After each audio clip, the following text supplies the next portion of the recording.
ہاں تو کیا میں یہ کہہ رہا تھا کہ نکاح جو ہے نا یہ ابا کو چاہیے کرا دیں, نہیں کرا رہے تو کر کے بتا دو ابا ہو گئی ہے, لیکن پھر مرد بن کے زندگی گزارو, ابا کی سے بد کلامی بھی نہ کرو اور بولو بھائی اب چھوڑنے کا تو سوال ہی پیدا نہیں ہوتا. ایسے بھی ہے 2 شادیاں کی, دوسری شادی کی جب پٹے ہیں تو دوسری کو کہہ رہے ہیں تم مجھ سے خود ہی خلا لے لو اللہ کا واسطہ. تو بھائی تب بسوں کے پیچھے جو لکھا ہوتا ہے نا ضرور پڑھا کرو. بس کے پیچھے جو کچھ بھی لکھا ہوتا ہے وہ 1 گھنٹے کی تقریروں سے اچھا ہوتا ہے.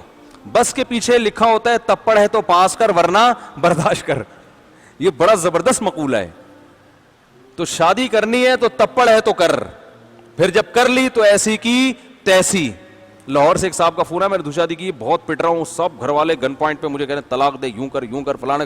میں بہت ٹینشن میں آ گیا ہوں, میرے خلاف کیس بھی ہو رہا ہے اور میں پاگل ہو گیا ہوں. مجھے انہوں نے 1 ہفتہ پہلے فون کیا, میں پاگل ہو گیا ہوں, میں یہ کر دوں گا, میں یوں کر دوں گا, فلانا ڈمکانا, اور میرے ابا بھی دودھ نہیں بخشوں گی, ماں کہہ رہی ہے دودھ نہیں بخشوں گی, ابا کہہ رہا ہے کہ یہ کر دوں گا وہ کر دوں گا.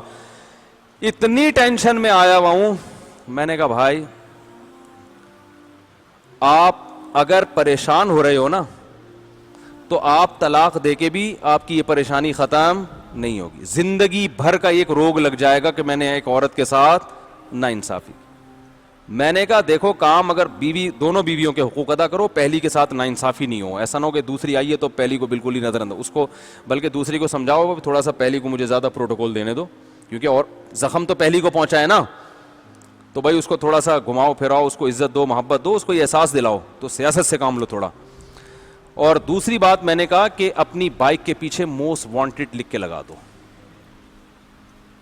گریبان کھولو ایسے, بلکہ کوئی ٹی شرٹ پہنو, جم جاؤ ٹھیک ہے, تھوڑا سا اپنے ایسا نہ ہو کوئی پسلیاں وسلیاں نظر آ رہی ہوں, جو تھوڑی سی دہشت ہے وہ بھی کیا ہو جائے. قمیض کی وجہ سے جو اللہ نے عزت رکھی ہوئی ہے, کرتے کی وجہ سے, ٹی شرٹ کی وجہ سے اس عزت کا جنازہ نہ نکل جائے. کہیں بال لوگوں کی پسلیاں ہوتی ہیں نا تو وہ ٹی شرٹ میں اور زیادہ نمایاں ہوتے, پھر وہ اور لوگ ان کو اور ڈراتے ہیں. تو میں نے کہا آپ بولو کہ کسی کے باپ میں دم ہے تو میرے خاندانی معاملات میں گھس کے دکھائے, وہ میں نے کی ہے, میں رکھوں گا, دونوں کے حقوق ادا کروں گا, ایسی کی تیسی, جو کرنا ہے کر لو, کیس کرنا ہے کیس کرو, آپ جو کر سکو گے وہ آپ کر لینا, جو ہم سے ہو سکے گا وہ ہم کر لیں گے. چھوڑنے کا تو سوال ہی پیدا بولو بھائی نہیں ہو. ایک آدمی نے کی نا دوسری, تو اس کے رشتہ داروں نے, دوسری طلاق یافتہ تھی, وہ پہلی طلاق, اس کو دوبارہ طلاق ہو جاتی, اس کا تو بیڑا گرک ہو جاتا اس لڑکی کا.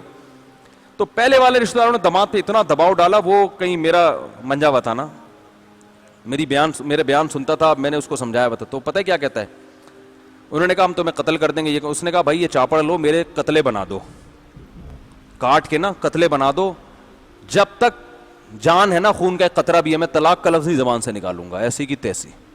میں نے کہا یہ معاشرہ اس طرح سے جینے والوں کو جینے دیتا ہے, اور یہ جو بھیگی بلی بنے ہوئے نا ٹھٹرے ہوئے, دیکھیں وہ پتہ کیا کر رہا تھا, دوسری کی ہے ایکچولی اصل میں وہ مسئلہ میرے ساتھ یہ تھا کہ وہ پہلی بیگم جو ہے نا وہ اصل میں وہ مجھے کچھ مسائل تھے, وہ کھانا نہیں پکاتی تھی. تو ابے میں نے کہا بھائی بہت اچھی بیوی ہے, یوں بولو, اتنی اچھی بیوی ہے کہ کسی کو ایسی بیوی ملی نہیں ہے. لوگ بولیں پھر کیوں کی, تیرے پیسوں سے کی ہے, تجھے کیا تکلیف ہو, بیوی پھٹا کرے سمجھ میں آتا ہے پہلی بیوی لڑے اچھی لگتی ہے کہ بھائی محبت میں لڑ رہی ہے, اس کو تو تکلیف ہوئی ہے, اس کے آنسو بھی پوچھو, اس کے ساتھ خود بھی بیٹھ کے رو, حقیقت بتا رہا ہوں. اس کو بولو بھائی مجھے پتا ہے آپ کو غم ہوا, تو مجھے بھی تو آپ سے محبت ہے, آپ کے غم میں بھی آپ کے ساتھ برابر کا شریک ہوں. پھر بولے جب اتنا غم ہو رہا ہے تو شادی کیوں کی, بولے مفتی صاحب کے بیان سنتا ہوں اس لیے کر لیا میں نے.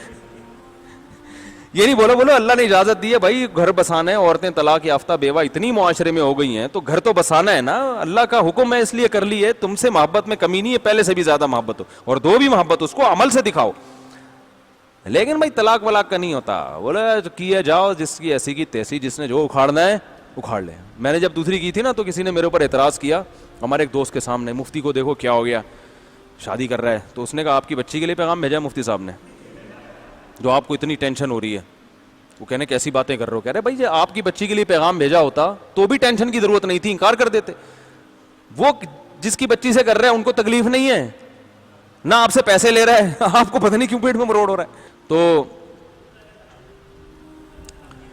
تو میں یہی بتا رہا تھا کہ بھائی حلال کی طرف نہیں جاؤ گے تو قوم میں حرام پھیلے گا, اس لیے نکاح کرو. زنا سے تو بہتر ہے چھپ کے نکاح ہی کر لو سمجھ رہے ہو, زنا سے بہرحال بہتر ہے کہ چھپ کے, اگر ایسا کیس میرے سامنے آتا ہے نا, لڑکا لڑکی زنا کر رہے ہیں, تو میں ان سے فوراً کہتا ہوں آپ چھپ کے نکاح کر لو. میں ویسے کبھی چھپ کے نکاح کو پروموٹ نہیں کرتا, اس کے نقصانات زیادہ ہیں, فائدے کم ہیں. لڑکی کو زیادہ نقصان ہوتا ہے, کیونکہ کوئی فیملی انگیج ہوتی نہیں, لڑکا ظلم کرنا شروع کرتا ہے اور پیچھے کوئی ہوتا نہیں اس کا پوچھنے والا, پھر لڑکا چھوڑ چھاڑ کے بھاگ جاتا ہے.